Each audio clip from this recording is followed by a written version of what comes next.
So cheap, come get a seat on True's 62nd Street. Sit back, it's like that, it's laid back, and Mad Jack. I'm going back. Mad Jack, 6200 Truce. One bite and you're hooked. Open Monday through Saturday, 10 a.m. to 9 p.m. EBT is accepted on fresh fish only. Mad Jack, 6200 Truce, 816-361-6999.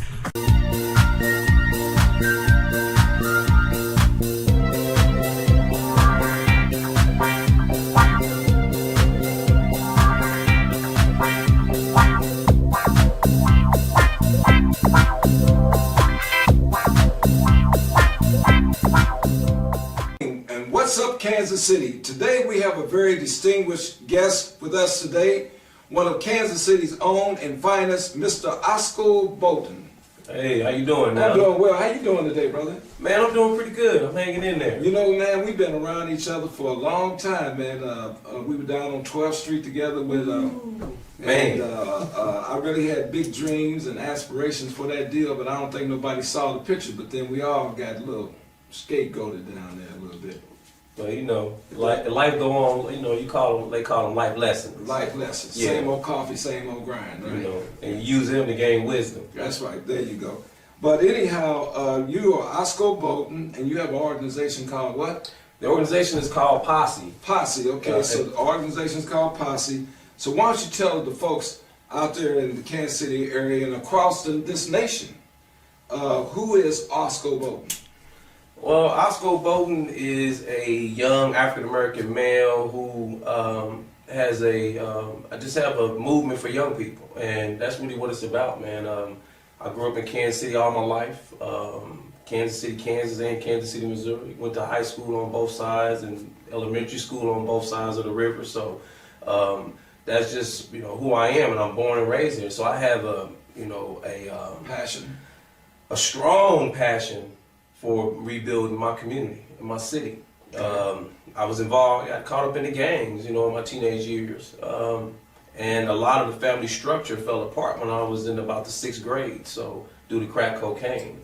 And so a lot of us found ourselves raising ourselves and trying to find leadership, and a lot of us saw ourselves looking for, you know, what you call father images or, you know, mentors, you know, men.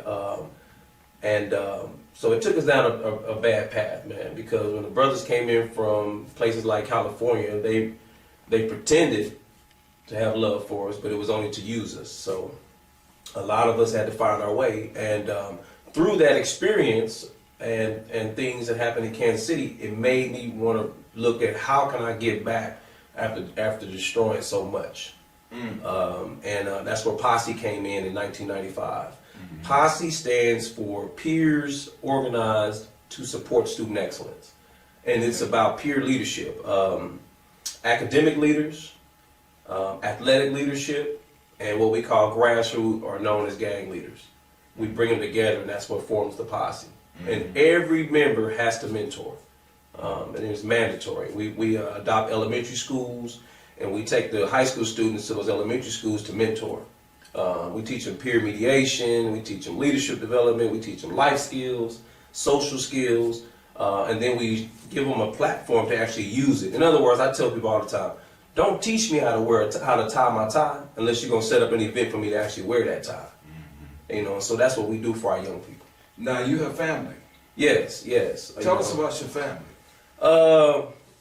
Well, my oldest daughter and my second oldest son, their mother was killed, you know, back in '98, and they have grown to become some beautiful young man and young woman.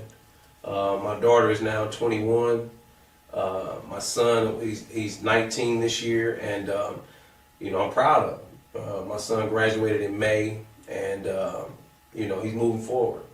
You know, he wants to get into the music industry like a lot of the young teenagers, but you know, I'm like, all right, you can do that, but you're gonna go to college at the same time, and then we're gonna help guide those lyrics, because I don't think we had enough of the other stuff.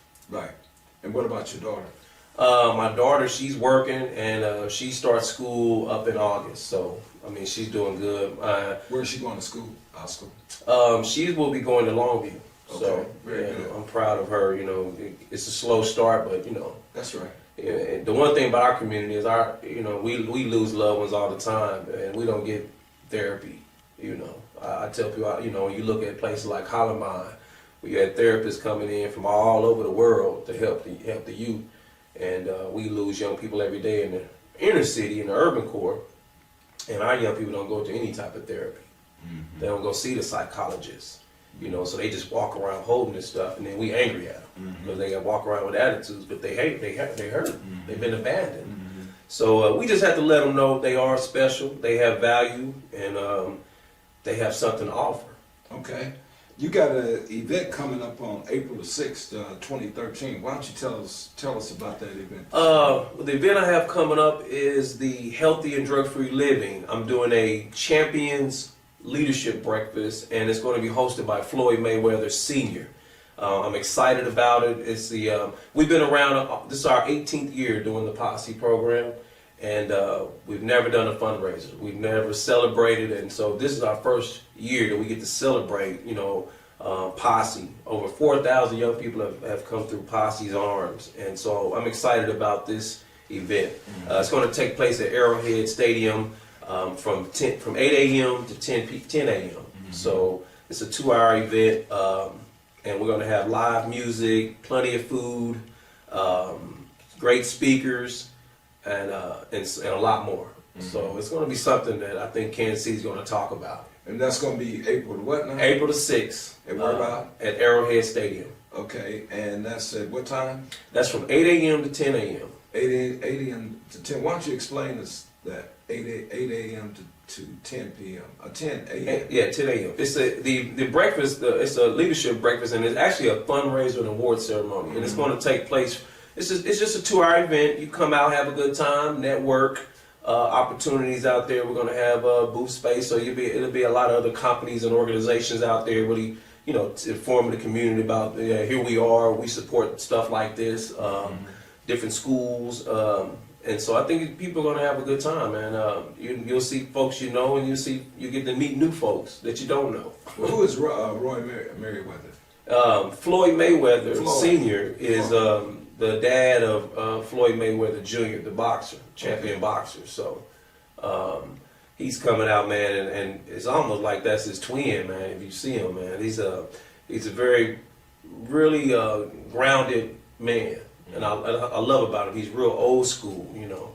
He don't deal with all the emailing and Facebook and all that stuff, man. He's more like, hey, man, call me on the phone. Yeah. You know, and if you want to get a hold of him, you got to mail it to him. So, and I love that about him, man. I've had plenty of conversations with him. We've had, you know, on the phone for over an hour with him, you know, sometimes. And just to really hear the history and where he comes from and his experience, man, I think people are going to know the other side of this man versus, you know, what you may see on TV and what have known about him in the past. The old man was a boxer too, wasn't he? Yes, yeah, it was a boxer. He actually fought Sugar Ray, you know, at one time. So he's been there. He's been there. He's actually, what I love about the man, that he's created champions. You know, his son wasn't the only person that he actually trained. There was other boxers that he trained with, you know, as well as Oscar De La Hoya and people like that. So he's trained quite a few other people, man. Okay, now you're going to have something in the afternoon for the kids, right? Right. For the young people, we're having a luncheon, and what we're doing, we're inviting community centers out, places like that,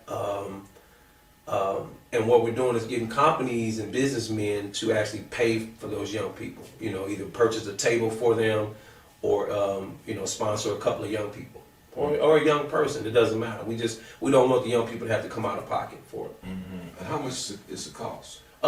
For the young person, it's $25. A table is $250, and you know, that's an opportunity for them young people to come out and hear her story and get a life-changing experience. Okay, and the breakfast from 8 to 10, how much is that? The breakfast is a $65 donation minimum, and the tables for the breakfast are $500. Okay, and so they can how can they get those? They can actually go to the website. Tell them where the website is. The website is www.posseyouth.org. Okay. www.P.O.S.S.E youth.org. And how can they reach you?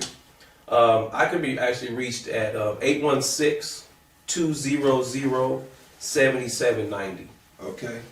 You know, there's a guy named Jim Rohn, and he's a business philosopher, and he's kind of like my idol, and I enjoy listening to him. I actually listen to him when I'm in the bed at night time. I go to sleep listening to him, and I've gotten a lot of great golden nuggets out of him.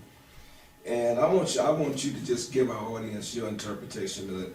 It's hard to keep that which has not been attained through personal development. What's your take on personal development? Man, it's hard to keep that which has not been obtained through personal development. Yes. Well, for me, that speaks to a person that gains something from someone else and not themselves. There you go. And and what happens is, if I take your business idea, you got the nuts and bolts to it. Right. I don't. I try to implement it, and I don't have all the parts. You know, I see the mechanics, but I still don't have all the parts, and I'm not going to be the maintainer to hold it long. Right. You know, and so I think that with personal development, when you understand who you are, you understand your strengths and your weaknesses, and you understand the desires that you have, I believe that whatever you obtain at that time, you'll be able to keep. I mean, I've been running P.O.S.S.E since 1995, limited support, and we've been doing it, and we haven't looked back. Right. And in fact, you are creating personal developments for the participants that go through your program. That's correct. That's personal correct. development. But they say you will not obtain no more than you invest in personal development. That's why I wanted to ask you that, because I think you're doing a wonderful job with personal development to young folks.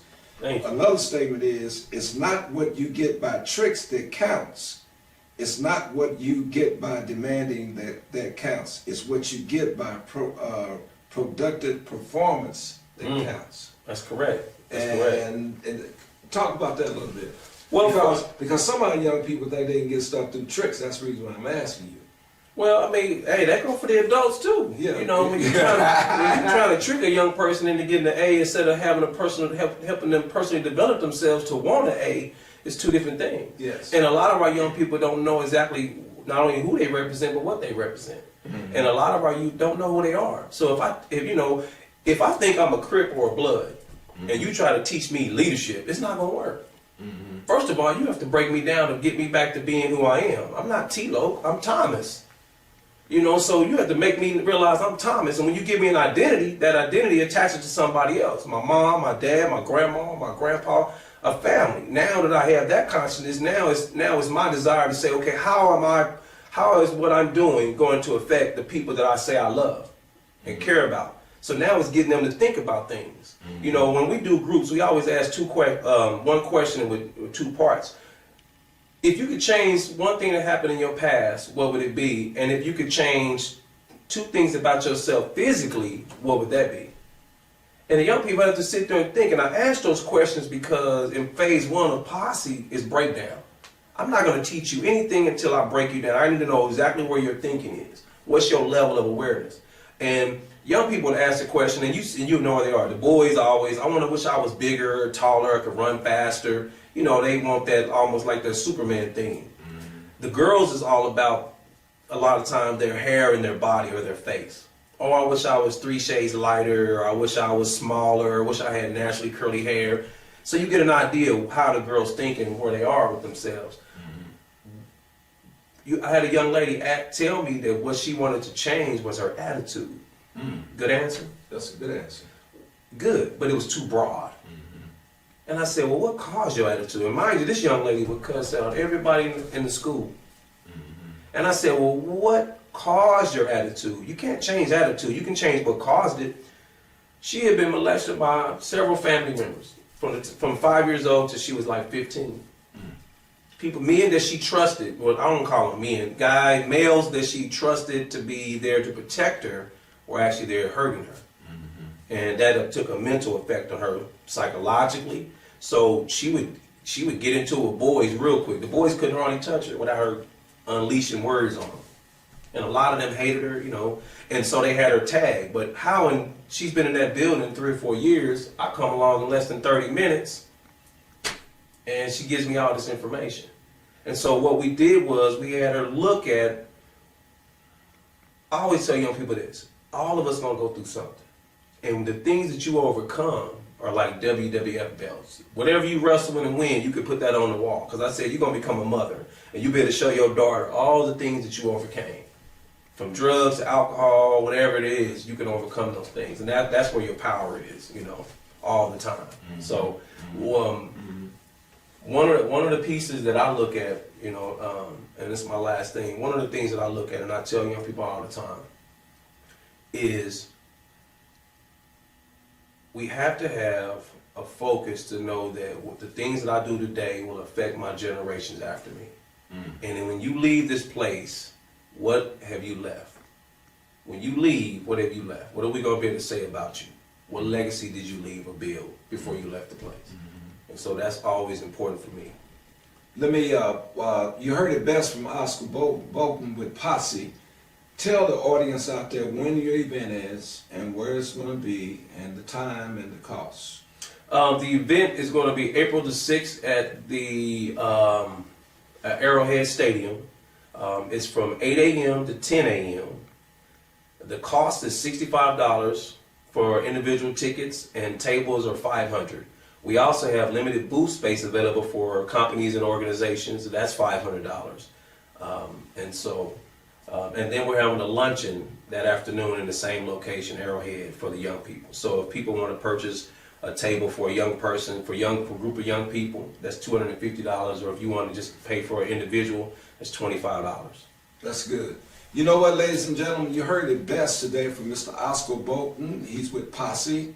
He's doing a wonderful job in our neighborhood. He's a great advocate for our young people who have some issues and problems in their life. And we applaud his effort. 18 years is a long time. Sometimes we can't think 18 seconds.